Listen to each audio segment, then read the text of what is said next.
Hi, I'm WWE superstar The Big Show, and we're here having some fun, chitting and chatting. He's the world's largest athlete, The Big Show! Kofi felt this last week and driven into the canvas.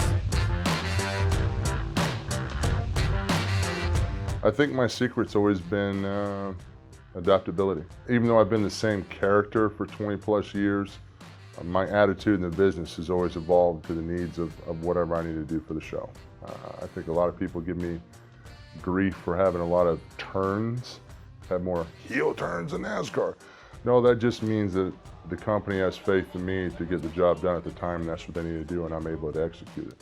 I've just always had an open mind. I never forgot how much fun I have in the business, you know. And a wise man once told me that, you know, when you're in a competitive business like this, treat every day like the first day on the job, and you'll always be successful. Because the first day on the job, your mind's always open and it's not closed. And I've always kept my mind open to evolve in this business.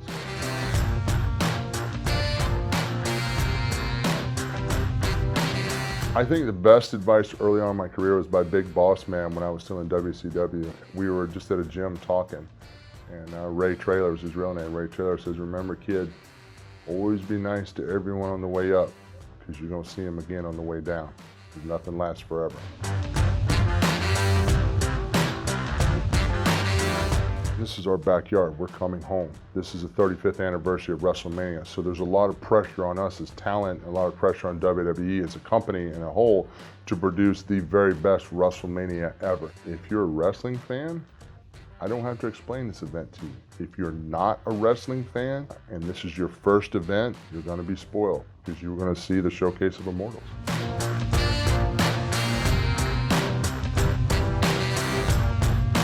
I've had a lot of great WrestleMania moments. I think the WrestleMania I'll never forget personally was having 40 yards of silk wrapped around me and hauled up my ass when I wrestled Aki Bono. So I basically was out there in a 40 yards of silk thong.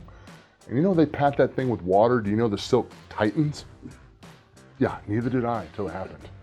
Neither did I. I just want you to know that day, I personally endured a lot of discomfort and pain.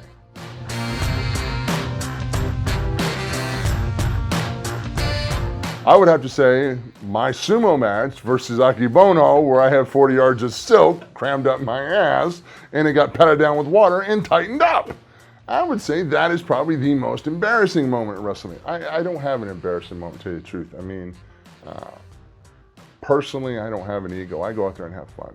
So if I'm making fun of myself, if I'm getting sprayed down by a septic truck by Eddie Guerrero, if I'm running around with a Mawashi, which is actually what that's called, the 40 yards of silk, because it's literally 40 yards wrapped around and around.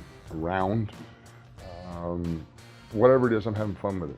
You know, I think that's the thing that I would advise younger talent too, is don't take yourself too seriously. Have fun and be in the moment, because the crowd's going to have fun. You know, so if you have fun, the crowd has fun with you.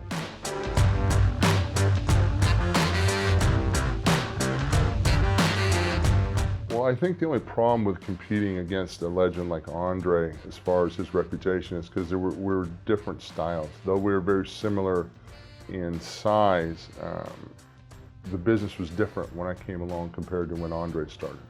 And the business has evolved since I started to where it is now. So for me, the toughest part was it an honor to be attributed to a legend like Andre? Absolutely. Was it tough to make myself different?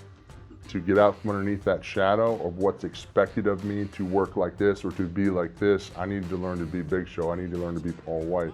So it took me a while to become myself. And that's just like I encourage any other talent now, is to find out who you are and be the best you that you can be. Don't try to be the next Rock or the next Andre or the next John Cena. Be the next you.